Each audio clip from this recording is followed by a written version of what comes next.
days where you didn't feel as good as you did other days, and that's no different for a guy competing at this level. My friend, that's every day. And just about a minute into the first quarter. Here's Hall.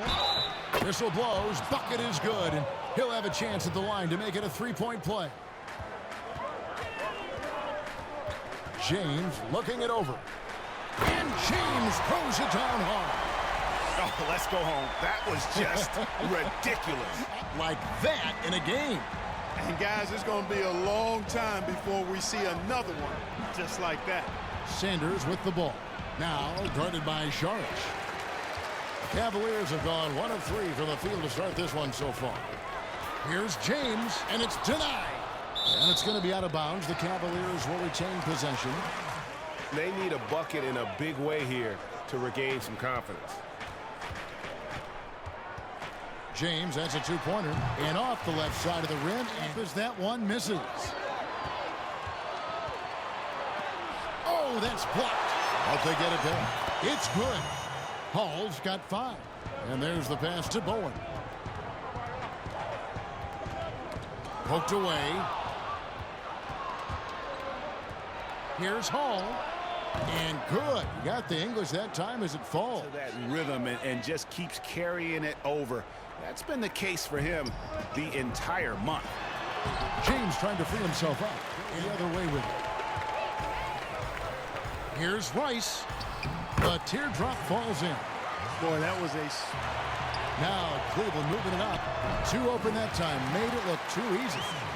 O'Connor.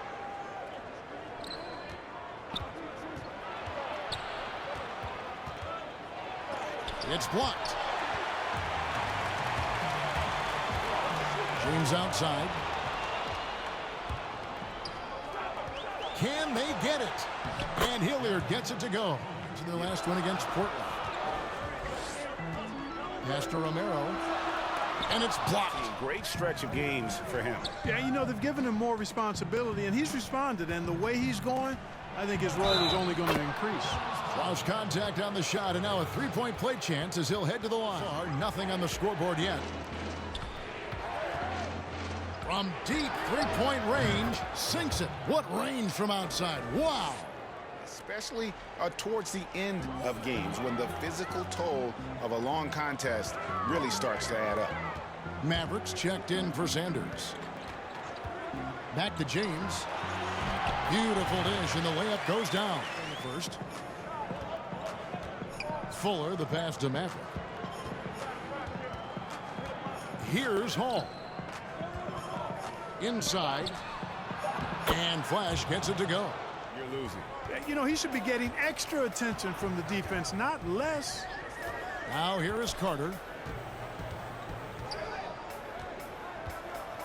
50 seconds left to play in the first. Got a piece of it. Cleveland's gone 0-4 from three-point land to start out. Looking cold from outside. Down low. Here's Romero. He hangs in there and cashes in on the second chance points.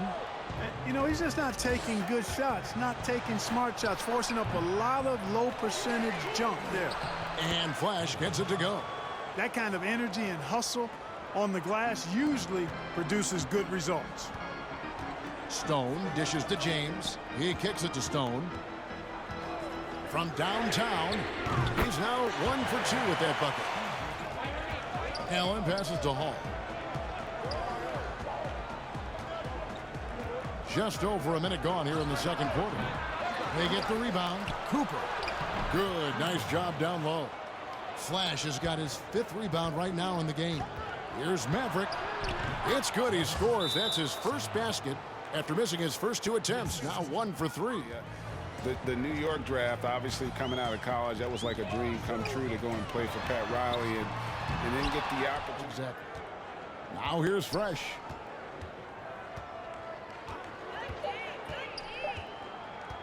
Brooklyn needs to get off a shot here. Just playing with poise and confidence, and they continue to put points on the board. Boy, I like the way they're playing. A very smart first half. Quality shots, not wasting possessions. Here's James. After the basket by Brooklyn, and he gets the bucket. That's one of the many areas that they've had the advantage. And as a result, they've got a big lead. Hall, that's good. They are just killing them on the interior. Here's Hall. 14 points for him. And it is flushed down with a nice jam. All around, it just his effort level was off the charts. Here's Sanders. It's blocked, and they'll keep possession. Here's Hall. 16 points for him. Buried from 15 feet out.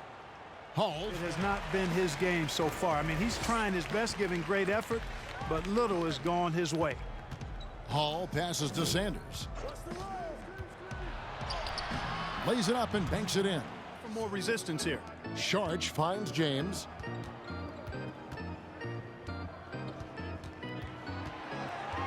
Shot clock at 6. They need this. Here's Sharch and a good offensive board. James outside. Shot on the wing. Tries again. And the layup by Sharch.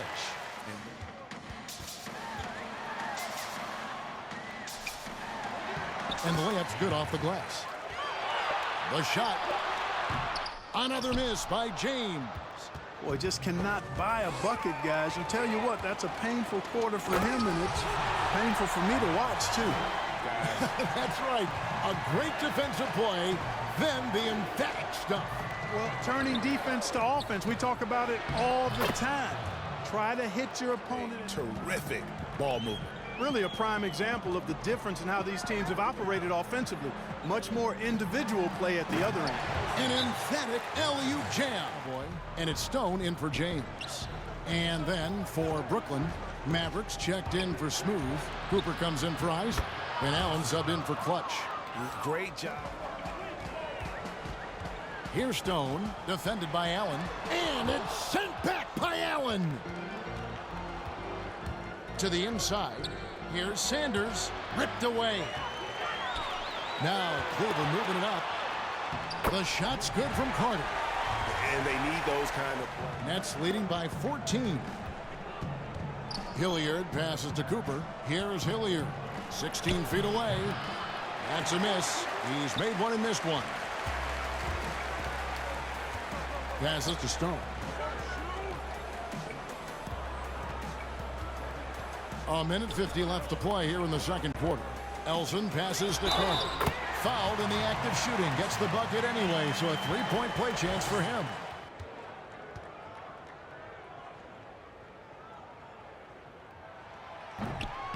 The free throw off from Carter. Brooklyn's gone 0-2 from deep here in the second. Here's Hilliard. That one falls. His second basket of the game. Yep, exactly. And if there's any opportunity for early offense, you've got to push it and push it every time. Here's Elson. They look to him. Here's Big Dog. And looking at his production, he averages a little more than 7 points a game. Just 2 to shoot. And he makes that one. Smooth's got his 5th rebound in this one. Here's Hilliard. Nice pass. Led him to the rack perfectly for the layup. The Cavaliers trail by 16. Here's Elson. Floats it up for James. Hammers the alley-oop through. They are pumped up. And that's what those alley-oops will do for a team. Ignition, switch, ignited. Here is Sanders. Following the score by Cleveland. Isley, good. I love. Here's Bowen.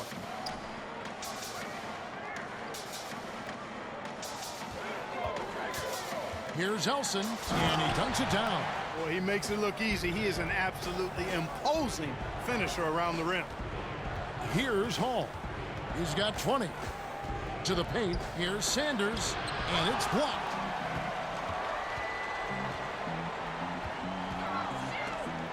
Stolen by Fresh.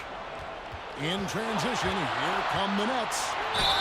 And he gets the basket. Officials blowing the whistle, so a chance at the... Here's Elson. He's got 8. Three-pointer. Bowen, good. Bowen's got 5. Was supposed to be on it. Pass to Sanders. Looking to get it going, and it's blocked. And here comes the break. Here's Bowen. The jumper from the free throw line is good. To get a clean look, it's a matter of executing. You know, for me, it doesn't get any better than seeing big fellows who can use the mid-range jumper to their advantage. And here we go. Fast break. James has got it from 15 feet away. Second shot opportunity. Shot's good by Rice. Second half here. We're just over 3.5 minutes into it. Here's Hall. He's got 20. And he can't stop the run as he misses. Here's James. And the dunk by James. I'll tell you, they're right in. He has 7. Passes it to Elson.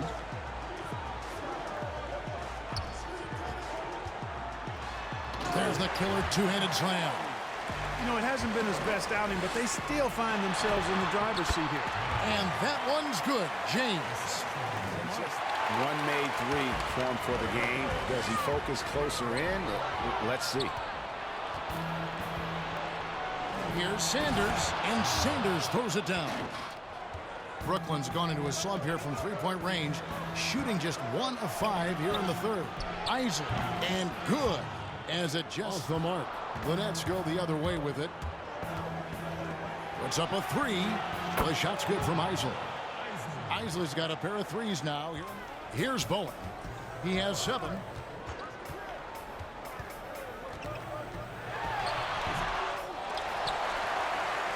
Kicks it out to James. And they get it. Drills the three-pointer. James has got it. That one is no good. Brooklyn leading by 8. And Allen slams it in. Down the two-hand slam. Really piling on the lead with a dunk like that. Now here's James. 18 points for him. From deep. Tips it. And an important part of the net shooting at a decent 44% clip here. Here's Hall. It's good from long range. Find out more. Yeah, I think we're in for a real treat. I think the increased importance of the three-point shot in today's game has really shined a light on the talent, precision, and they need this one. Nice shot by James. James has got 13 points in just this quarter. Carter pulls it in. In transition, here come the Cavaliers. James with the ball. It's good on the putback. The back rim, no good. oh, he has just struggled here offensively in the court. Here's Graves, and he goes up strong with one hand and flushes it down. Shot clock and game clock separated by less than 6 seconds. Pass to James. Floats one up. It's deflected. Missing. Now Cleveland moving it up. Here's Stone. And he banks in the layup. The pass to Elson.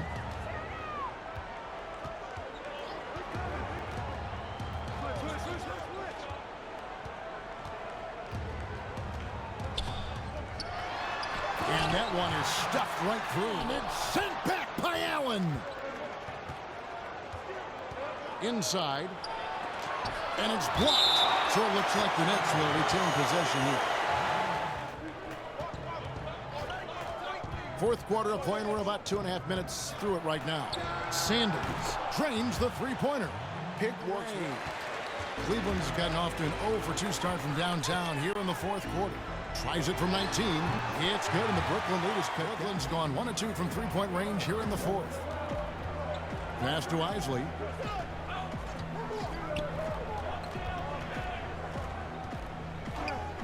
Beyond the arc. Sinks the three-pointer. Isley's excellent turnaround for him. Guys are looking for a spark here. Yeah, a cold stretch offensively for sure. Trying to break that ice-cold streak. Cleveland the other way now. To the middle. Here's Elson. And that's out of bounds. Cleveland.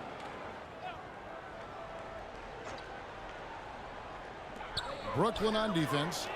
James wide open. Good on the shot, and that shaves the lead to single digits. Nets leading by 7. Here's Hillier. And there's the pass to Hall. Basket is good. He'll get a chance for one more at the line.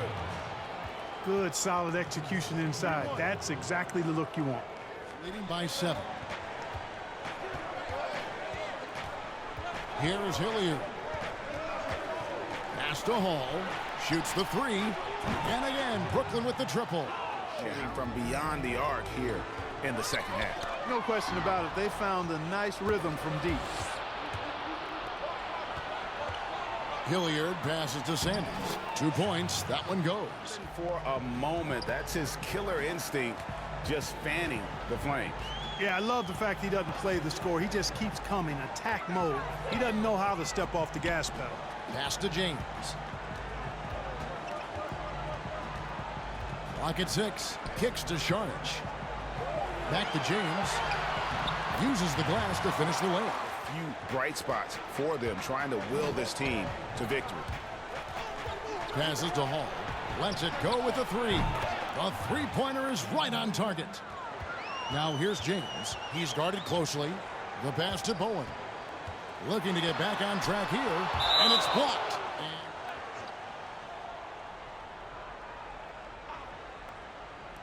From deep, James nailed from three-point land. James has got a couple of three-pointers now in the 4th for the Cavs. Down low, and the dunk by Sanders. And he can do a lot. But he still threw that down pretty hard. Here is Hilliard. And he sinks that one, hitting the back of the... James with it. Fouled on the shot and picks up 2 points. So one free throw coming up. Sanders, high post. Charges there.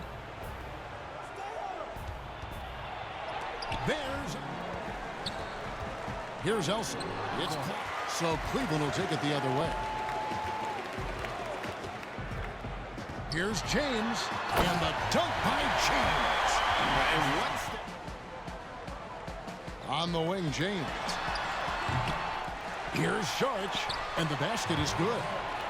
Great game for him. Nets leading by 9. Now Sanders. And Sanders throws it down. You can see they smell blood in the water. That man is going for the jugular. Well, he only played one way, and that's on full throttle. 46 left in the 4th quarter. Here's Elson. Pass to James. Inside. That is good. And the Nets. What a nice pass. A high percentage look was the result. Here's Sanders. The lead pass was put in just the His right. confidence couldn't be higher, and coach knows it. Showing no signs of slowing or cooling down. They're going to ride him as far as he can take it. But they'll get another chance. There's another opportunity, and everything's going right for these guys. Here is Hilliard. To the middle. Here's Isley. Uses both hands to slam it down.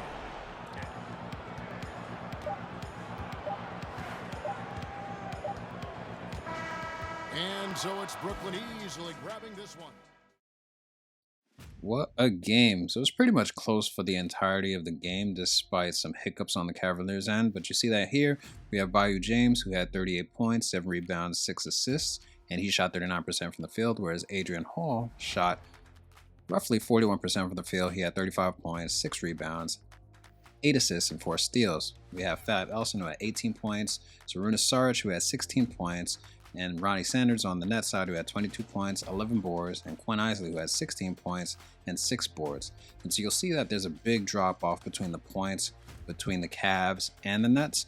And that's the biggest factor that caused the Cavs to lose this game, and that the team wasn't very efficient. You see that Moses Rice, he was able to shoot 4 for 5, but compared to Russell Bowen, who's the highest overall on the team, he shot 3 for 12. And similarly, you have Cliff Carter, who shot 2 for 8, compared to Derek Hilliard, who shot 4 for 9. And then Patrick O'Connor, he shot 2 for 5. So although he was very inefficient from the field, he did contribute in other ways. As you can see, he had 5 boards, 3 assists. He had 6 blocks on the game and only had 1 turnover. And underneath Patrick, we have Rex Anand, who had 6 points, 7 boards, 4 assists. But ultimately, you see that the points between the teams drastically drops when you compare the starting 5 compared to the bench. Now, Steven Stone has a lot of potential. He did shoot 2 for 9, unfortunately. And Harry Romero really surprised me with what he was able to do on the court. Despite the moderate minutes he got, he was very efficient. He was able to get some steals, able to get some blocks. So definitely going to keep my eye out on him in the future. But I ultimately think this game could have gone either way, especially from the Cavs. The reason they lost is because they took a lot of poor shots, in addition to the fact that they gave up a lot of points in the paint. Same thing for the Nets in that they gave up a lot of points in the paint. Will these two be in playoff contention over time? Anything's possible, although they may not get as high as, let's say, the 8th seed, but they definitely could bump up a few spots because I think they're currently underrated compared to some other teams on the East. But before we move on to the next game, I do want to give a shout out to YG the Beast because he created Bayu James. I also want to give a shout out to Hoodie Sean because he created Adrian Hall. Both their links are down in the description below, so feel free to check their content out. I highly recommend it. I truly believe that you'll enjoy it. Now, with that being said, let's get into our next game, which will be the Utah Jazz versus the Milwaukee Bucks. Hope you enjoy. Last time they met was in Salt Lake City, Utah, where they fell to the Jazz. Well, if they want to avoid the outcome of that first meeting, they'll need to be stronger on the glass. They were completely outmatched in the last one. Well, you have to believe the coaching staff made that a point of emphasis. Better aggressiveness, better intensity on the backboards. The drive by Smith. The putback controls the rebound and puts it back up and in. Backboard. Garrett, the pass to Abdul-Rauf. Now the pass to Peters. Lots of room. Yep, it counts. On 1 of 3 for the field to start this one so far. Smith outside. Lays it up off the glass. He kicks it to Garrett. Miles with it. An 11-point game for him in the win against Detroit. Well, you also have to credit the way he controlled the pace. Here's Abdul-Rauf. 11-point game his last outing. Pass to Peters. It's tipped. But they get it back. Second shot opportunity. McCarthy, the pass to Campbell. Up and in, it's good. First basket of the game. Importance of creating for your teammates. Pass to Abdul-Rauf. Now Miles. He's been quiet so far. Still no points in the game. And here is Campbell. He's been a reliable scorer for him as he's averaging up over 13 points a game. Inside, here's Abdul-Rauf. That's a double whammy, guys. Let's see if that serves as a momentum builder. What a great sequence for this group. Down low. And the dunk to finish it off. A beauty. With a well-balanced attack. On the offensive end, it feels like they're getting the shots they want, and defensively, they are connected and on a string. Campbell's shot's good. Jazz trail by 9.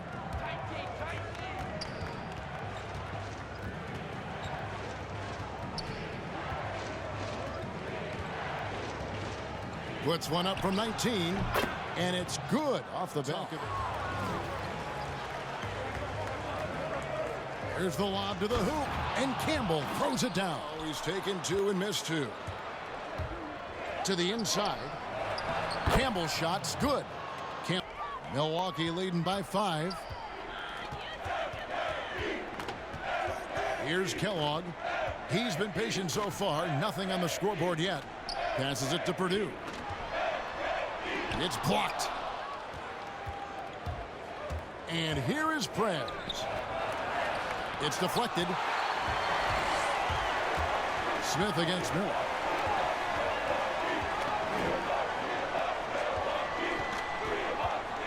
To the paint.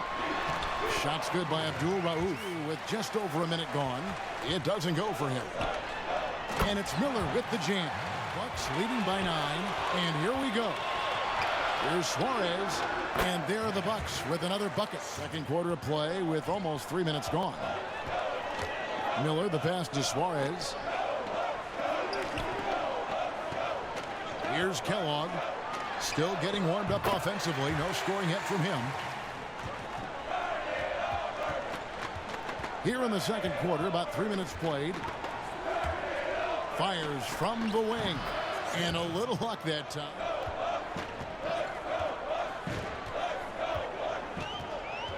Six on the shot clock. Nice concentration to hit that. And Milwaukee the other way now.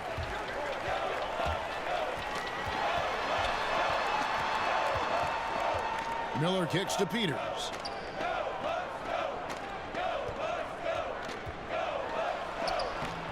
Suarez, nice persistence to rebound. And with the success they've had rebounding the basketball, they're right where you'd expect them to be, firmly in the driver's seat. Oh, big time put back there for Pat Riley, and then get the opportunity to go and be a part of a brand new team in a new country, if you will, was also a really cool experience as well. I hope we can take a petition started by you and me to get the NBA back in Vancouver. I miss and going Seattle, to right? Let's get back in both those cities. Exactly. Jazz trail by 15. It's good. It's his second best. Shot clock at 5. From the wing. Offensive rebound. And boy, has he come alive. Fire. Utah's gone 0-2 from deep here in the second. Passes to McCarthy. Campbell kicks to Smith.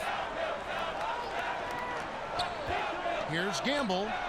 That one a tad offline to the right, but here's Peters. 23 points for him the last game against Detroit. And it wasn't only his scoring, the intensity on trying to use the glass. Jazz trail by 13 to the middle. Here's Campbell. That's tipped. Utah's gone 0-2 from deep here in the second. Here's Page. Nails the open triple off the fast break. Pass to Mr. Moves. Back to Smith. Jazz passing it around. 5 to shoot. Here's Gamble. And Utah another 3. Good job. Just staying alert there, snatching up that long rebound. Wide open look. Pulled the shot a little left, but the bounce goes his way. Garrett, the pass to Abdul-Rauf. The fadeaway. The shot's good.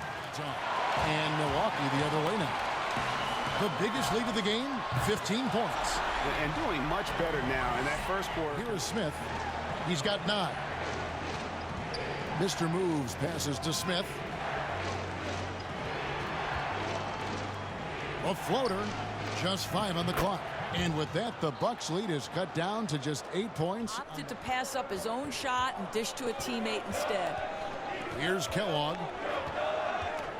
Throws it up high. Oh, phenomenal alley-oop slam. Capitalize. Well, they'll be happy with that look, even though it didn't fall. I think expect them to go back to it because that's the kind of shot this. When you allow good scorers to get uncontested shots at the rim, no wonder you're losing. Pass to Peters. And here's Miles. Inside. Peters with the bucket. Peters. Yeah, that was the 3rd straight high percentage look the defense has allowed. The defenders have got to start putting bodies on bodies. Now here is Smith. Here's Gamble. Hits it from 3-point range. And it's Utah the other way. Well, it hasn't been the most efficient game for this guy, but their team is fortunate to still be out in front. Here's Mr. Moves. He's got 10. The 17-footer goes down. And coach knows it. Well, the best players to me deliver night after night after night. So as long as he's hot, keep riding it. Here's Peters. 12 points for him. And it's good. Smith with it. Count it. And guys, the D. Second half of play with just under 2.5 minutes gone. Not the kind of aggressive defense they need to cut into the lead. Possessions, what's going on out there? The pass to Mr. Moves.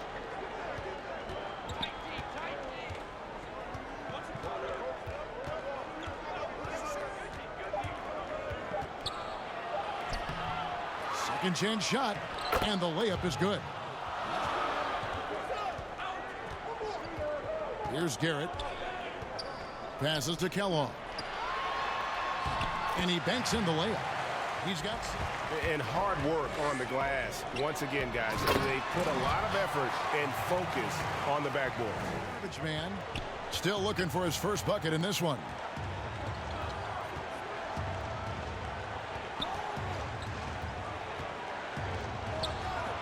And Miller with the block. Now the Bucks moving it up. Here's Purdue, and it's blocked. Puts up a three, and with that, the Bucks lead is cut down to just 8 points. Kellogg's got 10 rebounds here tonight. So active. A good job by him on the glass here tonight. +8 in that department. That's bringing it down hard. Here is Wilcox. Looking at his numbers, he averages a bit over 9 points a game. Softly drops in the floater. Here is Garbage Man, covered by Miller. Fletcher passes to Blue. Here's Quinn. He's still scoreless so far in this one. That one falls. Miller, the pass to Suarez. Feeds to Miller, tips it. And they got to keep him off the glass. Here is Garbage Man. Blue's shot is off. Down low. Here's Kellogg. Takes the assist and lays it in.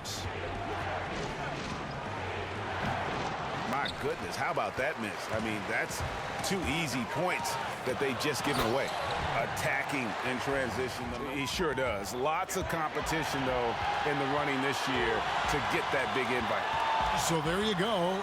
And as it's looking, this year's dunk contest is shaping up to be a fantastic competition. We'll keep you updated on the voting. No doubt it's going to be a good one, Kevin. Herb player, excellent at the free throw line.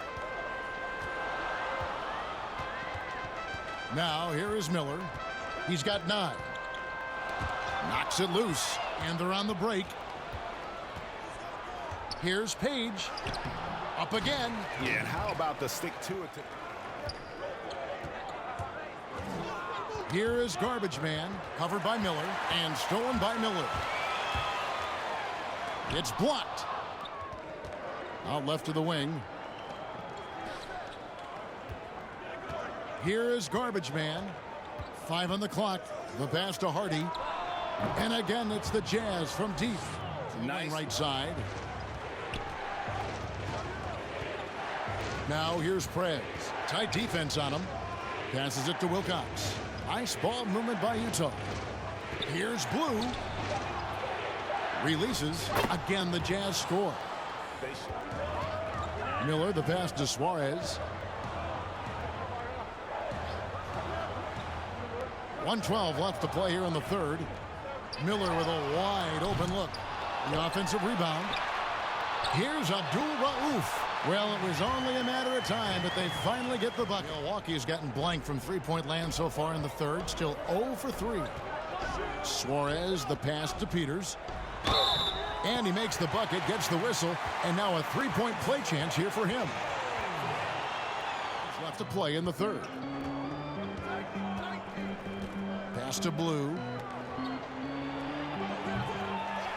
The second chance effort. It's deflected.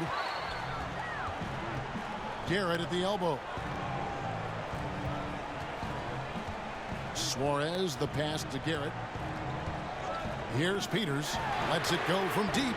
Drops in the tray. And Jazz trail by 8. Here's Mr. Moves.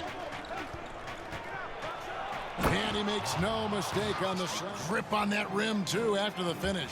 Suarez, the pass to Abdul-Rauf. Pass to Garrett.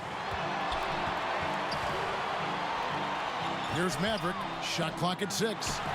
Shot's good by Abdul-Rauf. Another rebound hauled in. They're hitting the glass with a lot of passion. Oh, Abdul-Rauf's got his 16th rebound on the night. From deep, Miles. A three-pointer is right on target. shot under 40%. They've got the lead, and they should count themselves to be lucky. Here's Blue. To the inside. Good on that shot. With that, the Bucks. Well, we see a lot of emphasis on three-point shooting nowadays, but you'll take that look right there any night of the week. To the paint. Here's Miles. Well-timed pass, and he goes straight to the... Assists like that have typified their effort today. Terrific ball movement. Smith, the pass to Mr. Moves. To the inside. Blue, and the layup's good off the glass. Turning it on here in the second. And we're about 3 minutes into the fourth quarter. And it's blocked. And that's out of... Jazz trail by 11. Here's Smith. He shoots again. Blue, that's good. And it's Smith with the ball. He brings it up for the Jazz. They trail by 9 points. Campbell's shot's good. With it. The biggest lead of the game, 15 points. Doubled by Smith. Garrett, the pass to Kellogg. And the basket is good, and he's got a chance here for one more. Games as they continue to develop, but I think still the collegiate game plays a significant role. The experience of going to college, even for a year, can be invaluable. There are pros both ways, college or the G League. Agreed?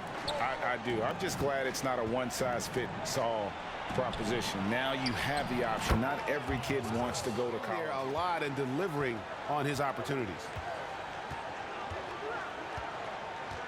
Smith on the wing. Pass to Campbell. Here's Mr. Moves. Defended by Miles. The putback. Great positioning on the putback. Jazz trail by 9. Campbell, the pass to Blue. Tipped away. It's Miles on the wing. Not wasting any time and taking the shot. The biggest lead of the game, 15 points. And foul on the shot. He'll shoot 2 at the free throw line. And so he's picked up his final foul. He's trailed by 10. Passes to Campbell. Ball's knocked loose. Only one man back on D. Miles, that's good. Pass break, here come the Jazz. Here's Campbell. Nails the wide open jump shot. Fast break, he knows it's going to be there for him. Garrett, and he goes in for the dunk. Pulls it in. Kellogg's got rebound number 12 here already in the game. From deep, Miles hits the three-point bomb. And that's the battle they haven't been winning today. Their work on the glass has been porous, and that's got to change. Rob. Here's Campbell. It's good, only a few seconds into the shot clock. Blue passes to Mr. Moves.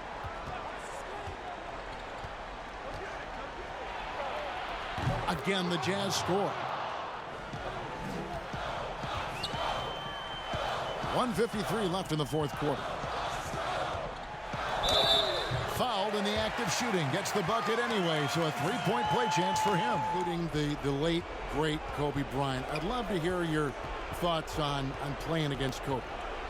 I mean, his passing is still tough, I'm sure, for many to deal with because he was just taken from us at such a young age. And in tragedy, that you need to make the most of every moment that we have here. You know, I just appreciated to really the fans getting to know Kobe once a little bit and show us a lighter side, a more compassionate side. That is an excellent point. And guys, what we saw here tonight is one side having everything going for them. Huge margin of victory for the Bucks. Excellent self-control and patience tonight. And an important milestone for them tonight as they pick up win number 10. No doubt they came in very motivated to win this one and finish the season series at a game apiece. And while here's the franchise. So no problem for Milwaukee as they get the... Now, this game was full of surprises, especially on the Jazz side, with Robin Campbell, who had 30 points, 6 rebounds, and 2 assists. He shot 11 for 20. And the reason why he's so surprising is because he is the second lowest from an overall perspective on the team. So his overall is a 66 compared to Justice Blue, who is at 89. And I would expect Justice to be at the top of the charts compared to being third, where Robin is first. On the Bucks side, Lawrence Peters definitely surprised me with his shot creation, shot making, and his overall success in the paint and from the perimeter. But then Omar Abdul-Rauf did his thing defensively as well as offensively. As you saw, he had a double-double. Now, Shane Miles Jr., he's been having a hot streak as of lately. In this game, he did have 14 points, 5 rebounds, 6 assists, and he shot 5 for 10. But now on the Bucks side, you see that the points and the efficiency dropped drastically compared to the top 3 on the Jazz side. But another person that I want to highlight on the Bucks side is really Kirk Miller. He really surprised me with his shot creation for himself, his playmaking for his teammates, as well as his hustle when it came to the defensive side of the court. And so granted, he only had 9 points and he shot 4 for 9, but coming off the bench as I can't say for certain that he's the 6th man, but definitely coming off the bench for Lawrence Peters, I thought he was a high value add for the team when it came to really creating the offense on the behalf of the team when it came to the bench.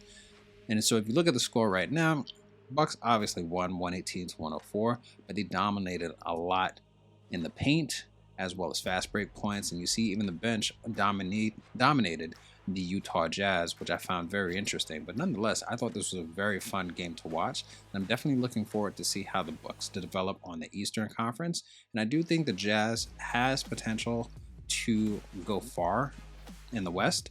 Granted, there's still some work that needs to be done on their end because, as you can see, even though Robin is a 66 overall, that tells me that there's a lot going on from an organizational perspective as well as a player perspective, that there might be a lot of hidden talent that the Jazz is not truly capitalizing on at this point in time.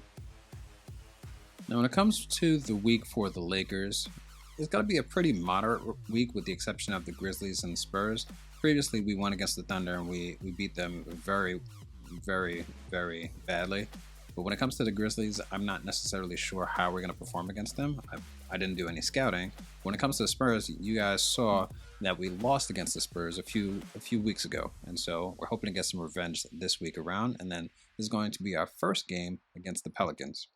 Now, the Mavs, on the other hand, have an easier schedule, if I do say so. They go against the Cavs, which we just saw, going against the Rockets, which should be a challenge, but then going up against the Clippers, which I believe have a 0-16 record. So considering that the two teams, being the Cavs and the Clippers, are at the bottom of their respective leagues, this should be a fairly easy week. Probably going to go 2-1 if I had to guess. Now, the Pelicans are going to have a tough week, mainly because Stephen Lee is out with an injury. And then couple this with the fact that they're going up against the Suns, the Jazz, as well as the Lakers. It's going to be a big challenge without Stephen there because he was the defensive engine for the team, despite our team being the last in the league from a defensive perspective. Now, they are going up against the Clippers. I expect them to beat the Clippers because, as we've seen over the past couple of weeks, the Clippers have been at the bottom of the Western standings and they're currently 0-16. But the Suns, Jazz, and the Lakers do have offensive capabilities that may be in line or exceed the Pelicans, but we'll just have to wait and see how things pan out. Now, before we get into the game of the week when it comes to my teams, I do want to highlight some of the changes that I made stemming from the beating that we took from the Knicks, and by we, I mean the Mavericks, because I had to take a deeper dive and figure out what was going on with that team. So with that being said, I first looked at the depth chart to look at who plays at what position, just to refresh my memory as far as where we are from a team perspective. So you see that we have Neil at the point guard position, but then we have 5 people at the shooting guard position. And then in addition to that, if you look at the small forward position, we have 4 people, starting with Chase, ending up with Neil Morgan. And then after that, we have 4 people at the 4, and then we round things up with Rod McGee at the 5, mainly because of how the Mavs were using Rod McGee during the last game, and I just needed to understand why was he running a lot of the plays when he's running at the 5. But then that led to a larger analysis where I took a look at the depth chart for all of the teams across the league, and you'll see that there's a lot of imbalance, to say the least, when it comes to a lot of the teams, with the exception of like the Cavs as well as the Rockets. They seem to be fairly in line, give or take a few positions, but otherwise there seems to be a big imbalance, which may be why some teams are performing poorly compared to others. And then also when you take a look at the fact that we have Rod McGee, who is the 5, but he's running as the 1, there may be a lot of teams that are playing their players at the wrong positions as well, which may be exacerbating the issues that they're experiencing as a team. So I know for the Pelicans, we had that issue. We had that same issue with the Lakers, and we also had that issue with the Mavericks. So because of that, I took a then deeper dive into the team to understand what is the makeup of our playbook, as well as the overall lineup and how things are starting off for the team. So looking at the timeline, the rotation timeline, you'll see that there seems to be balance at a high level. But when you couple this with the playbook, although Rod McGee is supposed to be running at the 5, a lot of the plays were running through him. So that meant that I had to take a look at the playbook and what was assigned to Rod McGee. And then if you look at Chase, he's playing across 3 positions, small forward, shooting guard, as well as the point guard. And then the bench itself seems to be a bit of a mixed bag, where you have Steve Levens running at the 3 and solely at the 3, Jermaine running at the 4 and the 5, and then Leo Mariah running at the 2 as well as the 1, when I don't think he's actually suited for the 1. So because of that, I then spent some time looking at the strong points for each of these players and trying to align or experiment in some cases with the position that they should be playing based on their skill sets, which led to this. Now with the starting 5, the only thing that I changed is that I removed Rod McGee from the center position, and I now have Steve Levens running as the 5, mainly because of his height and his defensive abilities compared to Rod. Rod cannot defend if his life depended on it, whereas Steve can, and he can also get buckets. But then also Jermaine Armstrong, he's also tall as well. He also has defensive capabilities, and he's also able to shoot, so he's more of a stretch 5 in this role, although he's normally supposed to play the 4. And then with Leo, as well as Hayden Keefe, I was doing some experimenting with them, having Leo start off at the 3 rather than the 2, but then I have him alternate to the 2 just to provide some depth at that position if we need it.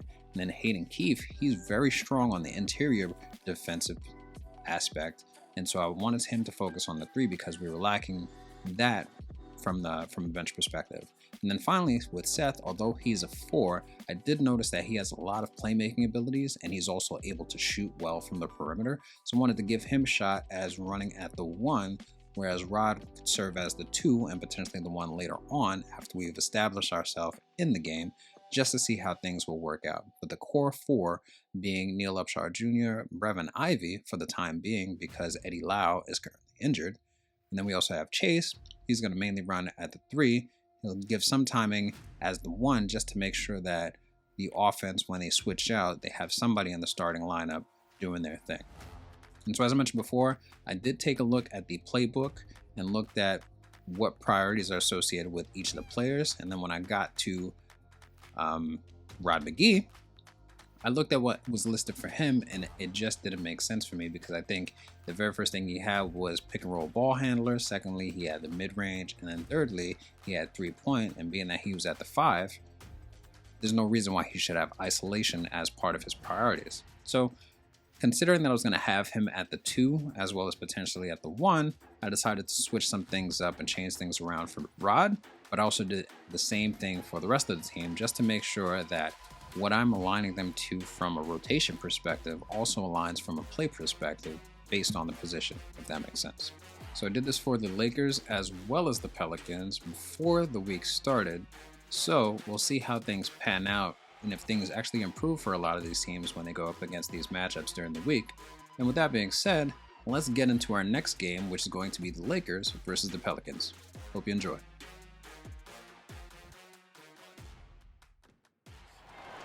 Last game matched up with the Clippers. A tough loss there. Yeah, on the road, you're already a little out of your element. Then the misses from the line become contagious. And then it starts to become a mental block. You start to think, oh, man, I can't. And so Ellis will bring it up for the New Orleans Pelicans. And this matchup with the Lakers, it's their first meeting of the season. In this game, just the first. Now here's Freak. And they get some nice contributions from him on a nightly basis as he averages over 11 points a game. Second chance shot, and the layup is good. Passer. A lot of assists for him. Here's Silk. 26 points for him last game against San Antonio. And not only that, I mean, if you think about it, he dominated the boards. His energy was incredible. He can make this shot. That's a poor effort defensively. Here's Smooth. Still getting warmed up offensively. No scoring yet from him. The fadeaway. It's deflected. Goes to the Pelicans. Releases. And he buries that one, drilling the... And here's Freak. Here's Silk. Lets it go from the wing. And he hits the jump shot. Outside, Walden. Here's Boss. Here's Primetime. It's deflected. It's 2-on-1. Here's Silk. Finds himself wide open and drills it. King outside. And he floats in for the easy two. Credit the assist on that. Here's Silk. 7 points in the game. Yes, that goes in. Timeout. And it's a 9-point Laker lead. And it's the Pelicans taking it the other way. Well, you have to like their work on the boards, Kevin, particularly here to start the game. Double digits, but it's no good. To the inside. Here's Walden. And Walden throws it down. First shot of the night. Here's Fuller. Got a hand on it. Out of bounds. Pelicans ball as New Orleans keeps possession.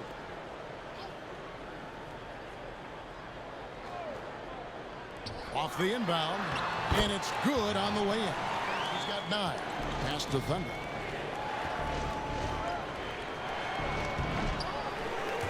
But he recovers it. Good. Nice job down low. Founded by Prez. Here's Los Angeles now. They're on a 15-6 run. Here's Underwood. It's good from long range. Excellent and run, guys. And this is a battle of greyhounds. New Orleans moving it around.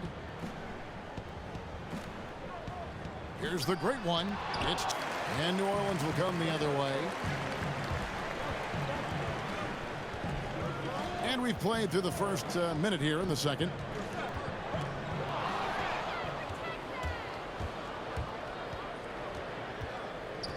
King against Gill. King, that's good. Timeout, timeout. And when the score is as lopsided as it is. Quarter of action, about a minute and a half played. King, the pass to Knox. Here's Thunder. He's guarded by Ellis. And the shot goes in. Primetime's got 5 rebounds tonight. Here's Fuller. Sinks the triple.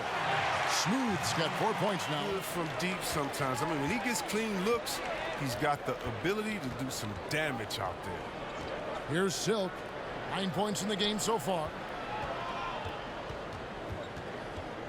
King, right side. Poked loose. And a fast break now for the Pelicans. The putback. Great positioning on the putback. In the foot with his inability to make shots tonight. Here's Knox. He's guarded by Ellis. Pass to King.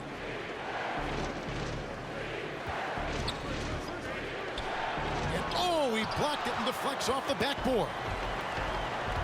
There's the pass to Primetime. That one a tad offline to the right, but drops in for him. Now King. He's coming off a 16-point game against the Spurs in San Antonio. Here's Thunder. Back to King. Clock at 4. Floats one up, and he lays it up and in. the right direction. Like you say, it does begin in the front office. A good board there, Kevin, but overall they're getting slightly out-rebounded. Play more outside of the paint, right? You know, Giannis. Yep. You look at what he can do, Anthony Davis, and the way he plays the game. I mean, LeBron, in essence, as a big, it's just that you now can actually, in some respects, have more impact because you're involved in more facets of the game. And so it's New Orleans with it after the basket by Los Angeles. Here's Silk, 11 points in the game. And that one's good. Freak. I mean, it took him a long time to get into the... Here's Boss.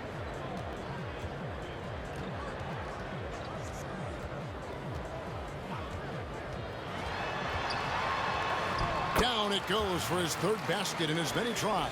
For him. Passes to Thunder.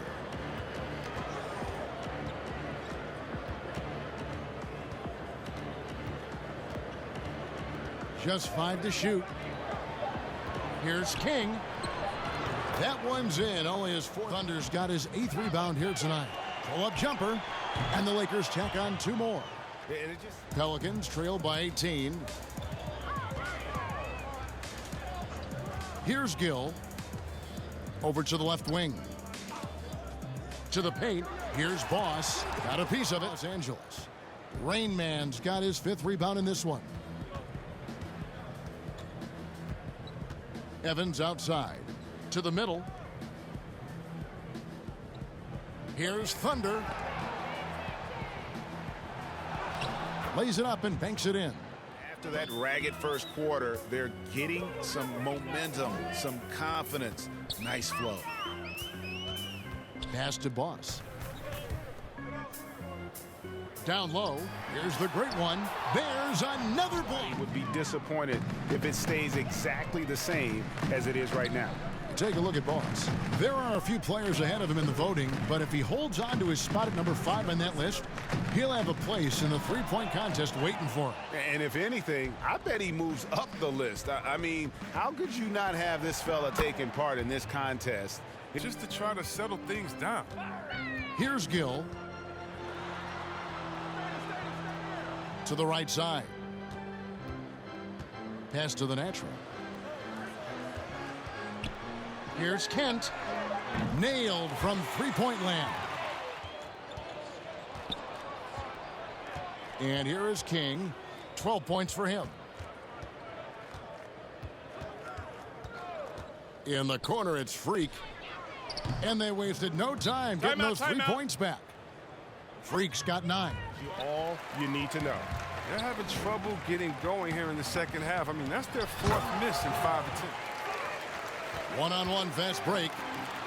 And he dunks it down. You gotta love his hustle. Bucket in this one. Here's Thunder. The 8-footer. And a wide open look for Freak. Bangs home the trifecta. Shooting from beyond the arc here in the second half. To the paint. Here's Gill. Fouled on the shot and picks up 2 points. So 1 free throw coming up. Pelicans trail by 19. Here's Boss. He has 6. And he uses the glass on the layup. Boss has got 8. Oh, he's been as dependable as he always is. He can't do it all by himself. To the inside. Gets it to drop, and now he's shooting at a 5 for 8 clip. Here's Silk. He's got 11.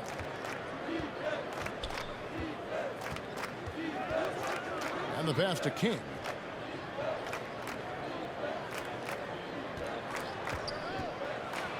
And Ellis with the block. Here's Silk. With an average of around 19.5 points a game, his scoring has been a constant for them. King outside. Lakers passing it around. Knocks the pass to Silk.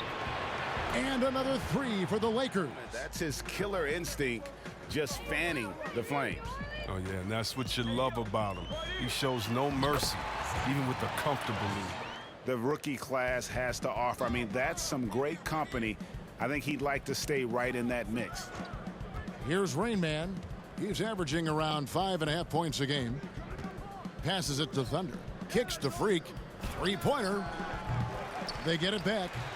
Oh, smooth. Guys. Knox has got double-digit rebounds now in the game. Freak with it. He's got 14. Pass to Knox. Solid play in the low block, and that one's good. Second game of a back-to-back, and you know they're going to be feeling the effects of it. Playing that much basketball in that short amount of time really takes a toll. Here's Silk, and it's good off the back of the rim, and they can't put an end to this drought. And it's the Lakers on the break. Here's Freak. Hits it from three-point range. In a nutshell, box out, hold your ground, and haul in the miss. Pull up Jay, and a little luck that time, but it drops. Passes it to the great one. Here's Boss. Green with the block. Here's King. Evans outside.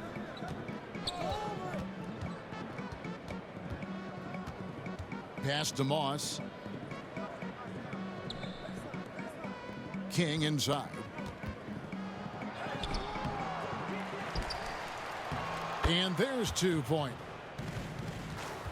Now here's King. Chris, today's coaches have a different way to get through to their players compared to some coaches of the past. Well, yeah, I think, you know.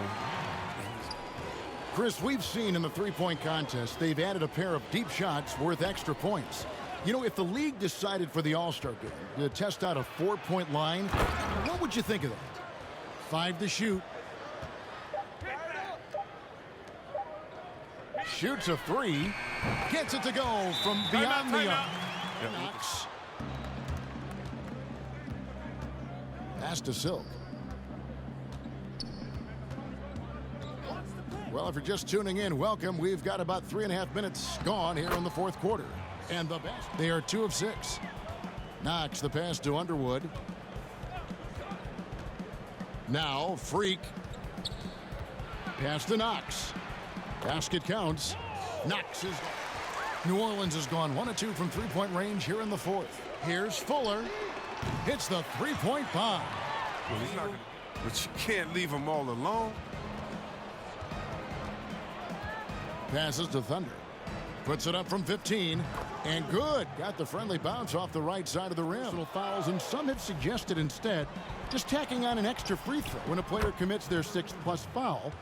And then they can stay in. What they could do is try to get him more easy looks. You know what? They're winning, though, despite the fact that he has just been really giving the defense no time to react. And how about then not settling? I mean, instead of being lazy with the shot selection, they go right to the rim. Count that bucket. Here's Boss. And there's the pass to Fuller. Here's Ellis. He blocks it again. And swatting shots away with ferocity. GA, he is not messing around in this one. Here's Knox, and he caught that pass in full stride on his way. And guys, he's not an easy man to stop when he's got the rim in his sights. Never has been, never will be. He is a determined finisher. Now here's Ellis.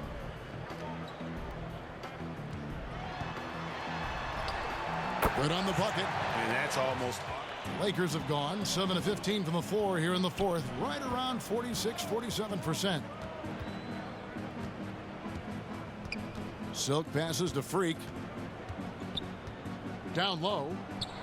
And the basket by Knox. Millions. You got to do more to keep them honest, but by the same token, you know, if I got 100, 200 million invested in the guy, I want to protect my investment. And so... Pass to Ellis. Ray, compare the times when you played as an NBA player. Part of the issue, though, partner, is now so much of the game is played on an island, right?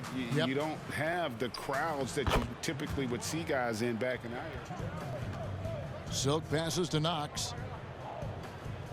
Here's Thunder. He's guarded by Ellis. To the inside. And he makes no mistake on the slam dunk. The reverse. Love that. And the fans got a little bit of a show there. Guys, that one definitely had a little something extra on it. Boss, and he drops in the layup off the glass. Performance across the board. I mean, it was like watching a cat play with a mouse. They were able to do more or less whatever they wanted. And it'll advance their win total up to 12 on the season. They can chalk this one up, but these two teams will see plenty. And you know, guys, what a nice performance it was for Thunder. Well, he showed what it takes to be a great rebounder tonight. Fighting for position, boxing out, never getting outworked down low. 34 seconds left to play in the final quarter. Here's King. And Ellis with the block. Inside. And he throws it down hard with one hand. Look, it's always great to get into a rhythm, but do it when it matters. Yeah, it has to be frustrating to catch fire when the game is already over. I mean, this is not the outcome they want. So it's Los Angeles winning this one easily. Now, if you're looking at the box score alone, you're probably thinking, hey, Lester had a good game, Miles had a good game, Drew had a good game. But really and truly, I think Lester sold the team. Sure, he shot roughly 33% from the field. He had 18 points, 9 rebounds, 5 assists. But he got a lot of his shots blocked. He took a lot of unnecessary shots, and a lot of plays and touches went through him. Miles had a really bad game in that he only had 14 points when he's normally averaging 32 for the season. He had 5 boards, 2 assists, etc. On the Lakers, Dion, Rafael, Leo Yamasaki, as well as Gilbert, Pablo, they all did their thing for the starting 5, which to be expected, and they were also more efficient than the Pelicans. If you look at the Pelicans, Zach was playing at the 5. He only got 2 blocks, 1 steal, 1 assist. He shot 2 for 11 from the field. Axe, who is my guy, as I mentioned before, he only had 6 points out of the entire game. In 32 minutes, he got 6 points, shot 3 for 8.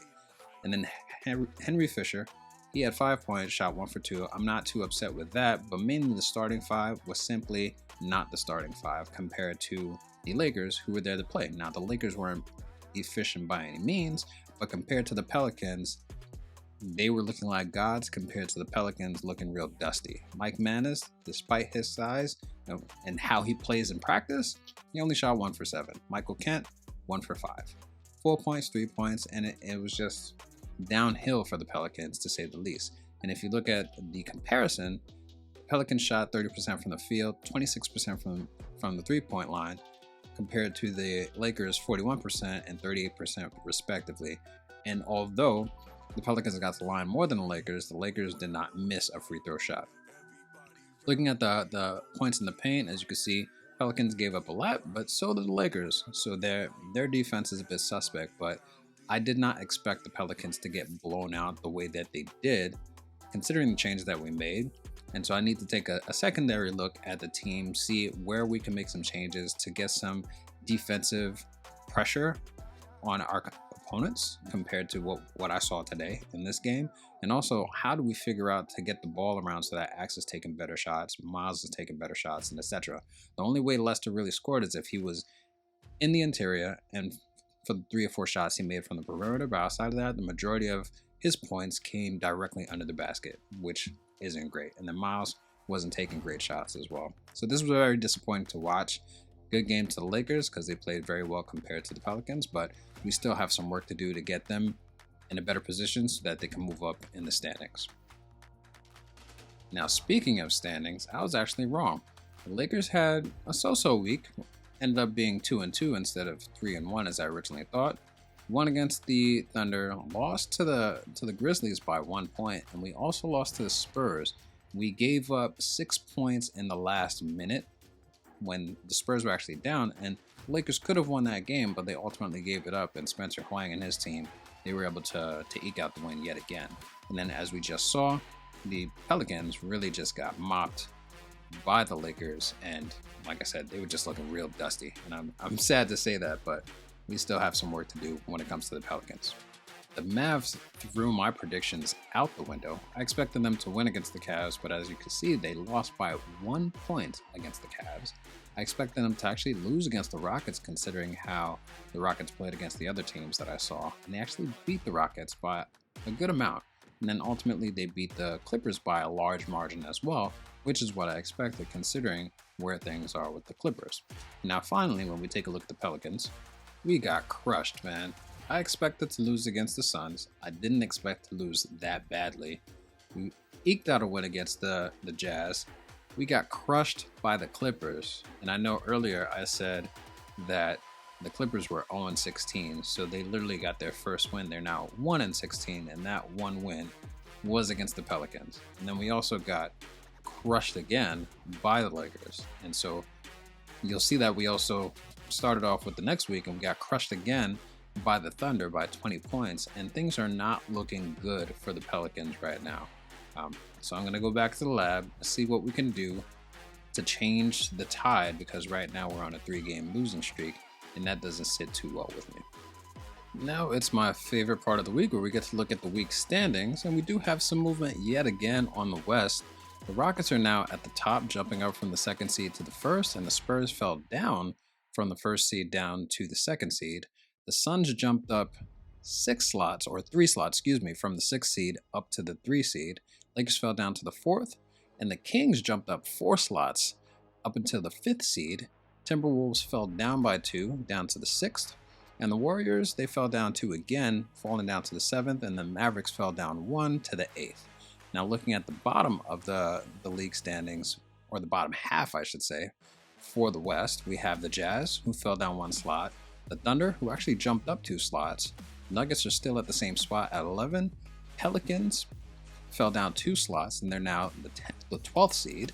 Hopefully that doesn't continue. The Grizzlies jumped up a slot, and they're now the 13th.